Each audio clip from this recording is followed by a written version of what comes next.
Hello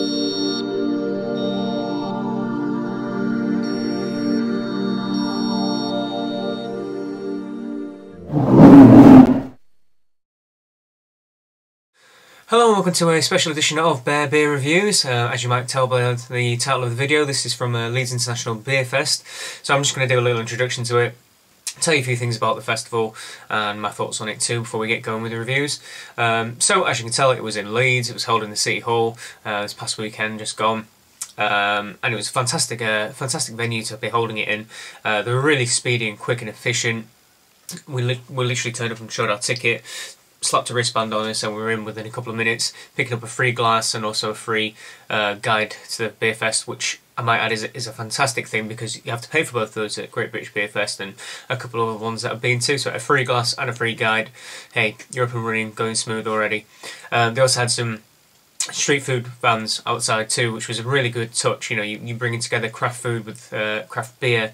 In particular, we went to an Indian street food place for our lunch, and they had their own house beer on, and their concept is really good. And you'll see that in a couple of minutes' time when we go to the reviews. And then we went inside, and they had like a main room for English beers, a separate room for European beers, which seems mainly to be a couple of German Weiss beers and an Italian bar. But you know, if that's all they could get, then that's fine. It was a good showing from the Italians. My favourite Spirit of Borgio and Brewfist were there, although I didn't do reviews on them because I've tried a couple Brewfist beers before, and by the time we worked our way down there, we'd already had a few. There was a separate American bar, which was really cool, and you'll see I did a few reviews from there. But altogether, it was well signposted, and you could find your way around, and there were good toilets and stuff. So it was a really good atmosphere, fantastic food, and really good showing from breweries. Loads of really good ones. I'd have done a few more, say from Magic Rock or from Brewdog, who brought a really good range of stuff, and also a special edition one-off beer too that I've never seen before. But I was rather hungover, as you'll tell when the video gets going.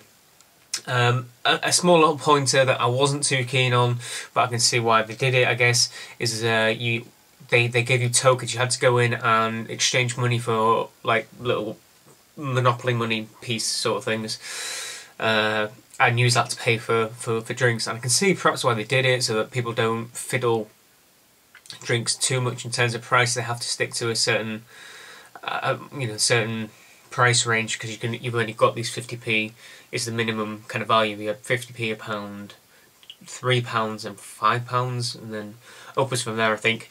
But in reality, it was a little bit fiddly because at one point we realised we ran out of tokens and had to rush off and get some more. But that's just a minor aside. Maybe it won't be done next time, maybe it will be. It wasn't too much of a huge issue, especially because you could trade them back at the end.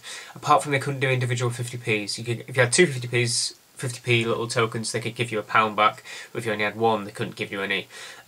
Which I thought, at first, when they told me that, I thought, oh, really? Really? You're going to steal 50p from me? Really? But then they said they'll give it to charity. So, you know what, actually fine, yeah, you can give it to charity, that's not a bad thing.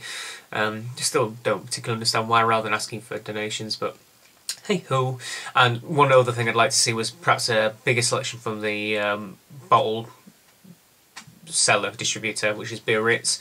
I know Zach Avery does some good stuff, and I know Biarritz itself is a really good shop.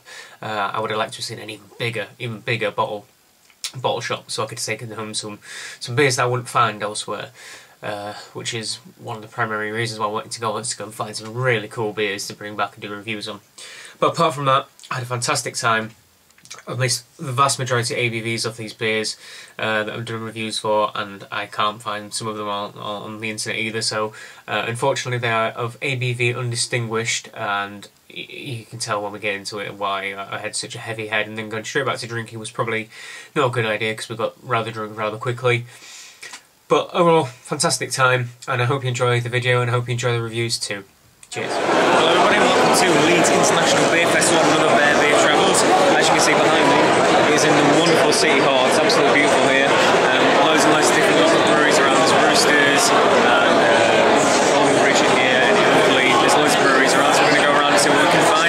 We had a bit of a heavy night last night, drinking some really strong Imperial Styles. Had behind the camera, just looked at me going, oh, like, yes, a bit too much, so we're a bit heavy-headed. It's probably not as many drinks as we want, but we're going to go around and have a look, and let's just see first beer of the day. This is Victory's Hot Devil. We've got the cool logo of our local day when we see the board of what they got on. So this is coming keg. It's cold and it is a fantastic clear. It's obviously been filled. It's got a bit of chill haze on it. It's a deep amber colour. Tiny bit of head. It's a slightly off-white colour too, almost kind of greeny. So I don't know whether it's I don't know if that's just because how many hops are in it. Who knows really? So let's get a nose and give it a smell.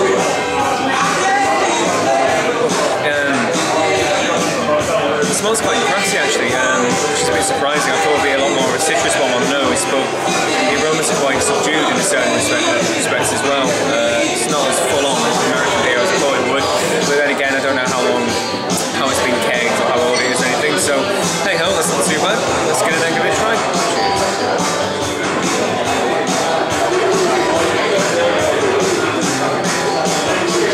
Oh, in terms of flavour, I've lived a hell of a lot more. There's a really stringent bitterness all the way through, right from the first mouthful, really full on bitterness. I think, yeah, this is 6.7%, so it's still got a bit of a kick to it. It's a pretty strong beer. You get a real piney, real resiny, piney flavour coming through. It's not much of a citrus bomb, it's more like pine and let's say something like Simcoe. It's almost essence of those pine hop flavours. There's also kind of a little bit of sweet kind of caramel flavour coming through here as well. But overall, it's kind of for me it's a bit unusual in an American style because I'm getting a lot more pine than I am citrus, and I quite enjoy that. It's a nice and interesting IPA. You can see how it's got the reputation that it does, and it certainly is a hop devil. Hops are the dominating flavour in this, blows your palate through, and it's brilliant because of that. This one's going to get a good, I'm going to give it an 8.5. It's a damn good beer and it's really enjoyable. Not the best IPA I've had out there, but it holds its head up high, that's for sure. So, Victory Hop Devil, very good, cheers. Welcome back to Bear Beer Reviews. Still at Leeds International Beer Festival, still slightly hungover and still probably shouldn't be drinking so much, but hey ho, we're still in the American bar and now we've got ourselves, I've got my hands on Stone's Oak Aged Arrogant Bastard, coming in at 7.2%. It is a nice, very deep amber colour, it's still kind of see-through, reddish almost, almost like a deep ruby colour, slightly tan coloured head, sticking around for the ride as well. In terms of aroma, oak comes through in absolute abundance. It's really oak smoky smell. Almost like you just, I used to play an oak drum kit. It's almost as if I took the drum heads off my old oak drum kit and put my head inside the bass drum.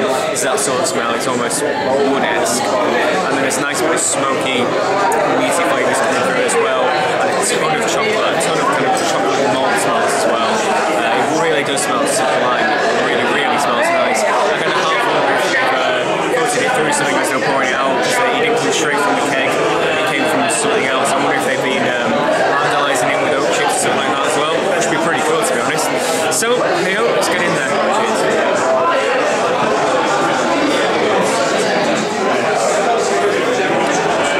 Right, so really deep, rich, sweet body.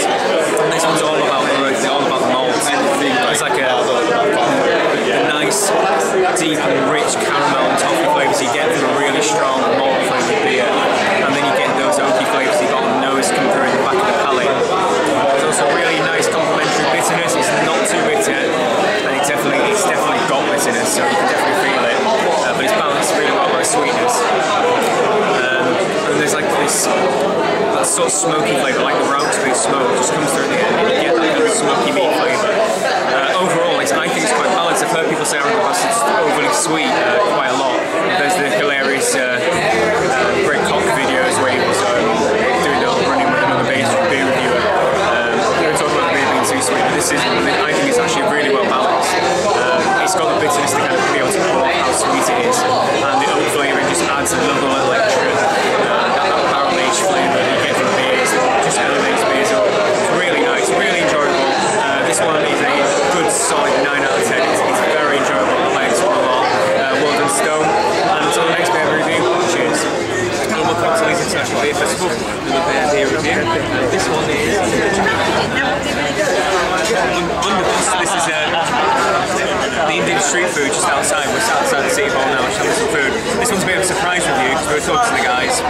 This is a collaboration between the Sparrow Cafe in Bradford and also get prasad, which is an Indian restaurant that's based on its own, and this is their new street food concept. It's going to be craft beer and curry. So we're chatting to them. They said you're going to have to try out Coriander Pilsner, which is their house beer that they're going to sell. It's made by a small family of chefs, and it is from Czechoslovakia. It's a Czech Pilsner, proper through and through. I don't know the name of the brewery off the top of my head though. But this is an unfiltered Coriander Pilsner. So as you can see, it's cloudy, tons of carbonation, it's lovely light golden Pilsner colour, nice little head on it, and the aroma is to die for. You can smell it as soon as you board it. The coriander comes through in a big it's absolutely grassy, full, as you expect from Pilsner. Coriander just dominates, it almost gives it a smell like the curry salt smell. Perfect combination to go with your food. So yeah, without further ado, let's get in there and give it a try.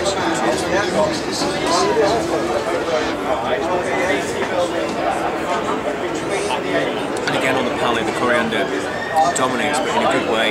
You get the typical Pilsner malt flavour, you get the typical grassy Czech or Bohemian hot flavour, and then you get this wonderful savoury coriander note that just licks everything. It just adds this little extra element. I always thought about little extra elements in beer, but that's this one that's got it. It's genuinely one of the most flavoursome Pilsners I've ever had. Whether that's because it's unfiltered, whether that's because it's the coriander, I'm not sure, but this beer is an absolute cracker. It's a corker, and it's a shame that the only place you're going to get it is Bundobar, so make sure you are out and around in Leeds, make sure you find this fan and make sure you try this Pilsner because it is absolutely corking. This is a 9 out of 10, and I'm not a fan of lagers, you know I'm not, and this is a really good beer. This stands up there. Fantastic beer. So well done guys, once again from the Leeds International Beer Festival. I shall see you all in the next video. Cheers. Welcome back to another beer review from the Leeds International Beer Fest. This one from like Ilkley Brewery. Now we've got holy cow, which is a cranberry milk stout. I mean, doesn't that sound amazing? So this one's actually quite ruby. There's a little bit of light coming through. So it's not as dark as a normal stout I've seen. There's a bit of light coming through it. It's very, very dark ruby, I'd say. And it's got a slightly off-white coloured head. Really thick and rich, and it's sticking around for the ride as well. So we'll get on in there for the nose. You can smell the lactose sweetness and a bit of chocolate on the nose. The cranberry is very, very subtle if it is there. Although actually, yeah, I would say so. There's like a fruity twinge to it, almost as if you get the kind of Belgian candy sugar sweetness that you get. That sort of smell from a fruit beer from Belgium. You kind of get that on the nose of this. So yeah, let's get in there and give it a try. Cheers. Okay.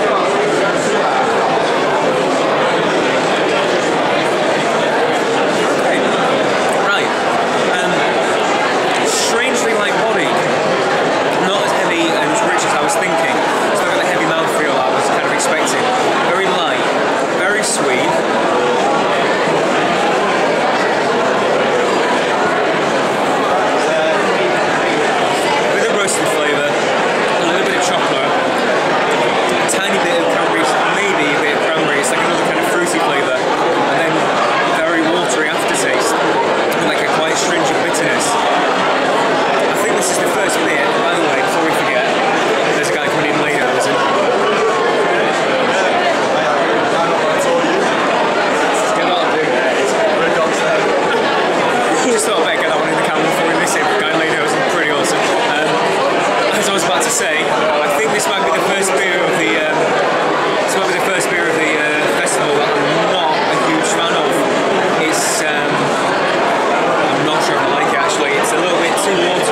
it's not right. I'm going to give this a 6.5. It's got some good flavours there. The mouthfeel is all wrong. There's no cranberry to it. A little bit disappointing with that, if I'm honest. It just feels too watery, no mouthfeel. So until the next beer review, cheers guys. And welcome back to the Leeds International Beer Fest. I'll get it out eventually. Next one we're going to try is Beavertown Brewery, and this is Bloody Hell, the Blood Orange IPA. It's quite light for the IPA, for a 7.4% IPA. It's quite light in colour, like a light straw colour, almost lager-esque. Small little coffee head on the top of it, and the smell from this one's amazing. It came out of a keg. I mean, it just smells like dank, juicy, absolutely condensed down Satsuma and orange flavour. I overheard the guy say this one actually is brewed with blood oranges, so I can totally agree with that. It smells like orange juice. With a tiny bit of like the hoppy grassiness, you know, the smell of it, of a pure hot kernel in your hand. That on the back of the nose. I mean, it smells absolutely magnificent. It smells like a full-blown, full-bodied American style IPA. So let's not be around the bush, let's get into it. Cheers.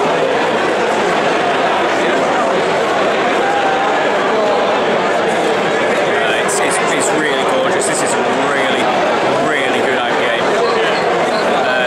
There's this nice caramel sweetness, a bit of kind of a wheat sort of flavour, which I assume is what's giving it the head retention. And then there's just an explosion of like bitter cacao, really heavy bitterness, and just fruity juiciness.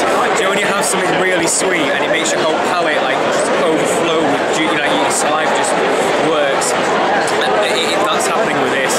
It's got this such wonderful sweetness of orange flavour that your whole palate just it just explodes with flavour.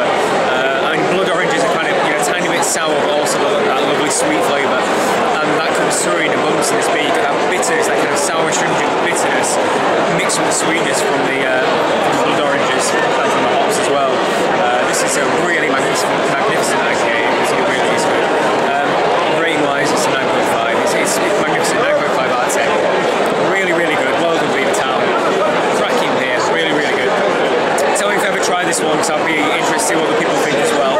If I can taste this after a heavy night of drinking and also several beers today, then